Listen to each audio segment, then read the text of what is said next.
Hey, good morning. So, I want to continue talking about joy and how to awaken yours. And I'm going to give a little recap just in case somebody is just now jumping into the conversation and so they kind of get caught up. So, Monday, I showed you the emotional scale, what that looks like and how to use it. And I hope that if you are not on the upper half of that you are inspired to take a look at it, find where you are at on that scale, and do just one thing to move up one level and feel just a little bit better. And then yesterday we talked about the power of giving and how when you give without expectation, it releases joy chemicals in the brain, dopamine and endorphins. And people who give without any expectation of anything in return get something called the giver's glow. And it's a very joyful feeling. Today, I want to give you the third piece of the puzzle. And it's something called law of attraction. Now, there's a lot of you in this group who already know about this, but for any of you who are newer or haven't heard of it, some people call it a pseudoscience, but the amazing thing is quantum physicists are starting to prove that this exists. It's real. And so it's not crazy. It's not, kind of woo-woo. It's amazing. And once you know more about it, you can use it to make your life feel a little bit better. Now, we can spend an entire week talking about law of attraction. And if after this talk you want to do that at some point, just drop something in comments or private message me, and we'll get that done. But for today, I just want to give you a little bit of it. So, law of attraction essentially means that what you put out into the universe, you're going to get back. And so, if you put out joy, you're going to get back more joy. If you, for whatever reason, are going through an angry period in your life, the more you stay angry, the more you're putting that out into the universe, and the more you're going to stay angry. It's like a boomerang. If you're grieving and you're you just can't get past that, the more you put that out into the universe, the more that's going to come back to you.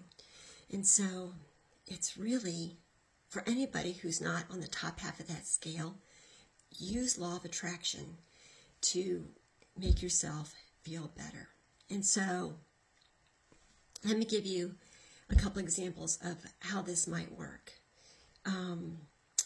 A woman who has been trying for years to get pregnant just kind of finally gives up on it and adopts, and now she's pregnant. I've known a couple people that this has happened to. And why does that happen? It's not coincidence. She let go of the resistance, number one, of feeling negative about not getting pregnant. And then number two, she's got this joyful bundle coming her way through adoption, which gives her joy. Her mind is totally focused on attracting and getting this baby, and now all of a sudden she gets pregnant. And it could be something even more simple than that, like you just want a decent parking space, and so you put I need a nice parking space today. I want a nice, easy parking space, and it just comes. We use law of attraction every single day. You just don't know what it is. You're constantly putting out intention, right, of something that you would like to have brought to you. So make it something positive. Law of attraction goes back all the way to Plato. Einstein was a believer in it. Carl Jung was a believer in it. And if you Google it, you're going to find positive and negative like you can for anything. But I'm telling you, I use this stuff so much. I know it works. I used to journal about it because at first it was so mind-blowing that it was just so fun to write down what my intention was and then to put a date on when it came to me. So if we do a law of attraction like week of talking about this stuff, I'll give you my examples. So essentially, law of attraction is what you focus on, positive or negative, will come back to you. And the catchphrase is thoughts become things, okay? So what I want you to do is focus on the positive and see what could come back to you. couple of things that are helpful when you're using law of attraction. One is you really need to be intentional, be clear about what you want. And so maybe if you're not sure, maybe if you're unhappy right now, just put out you want to be surrounded by more happy people. That's easy and is super doable. Two, I want you to close your eyes and visualize it as clearly as you can.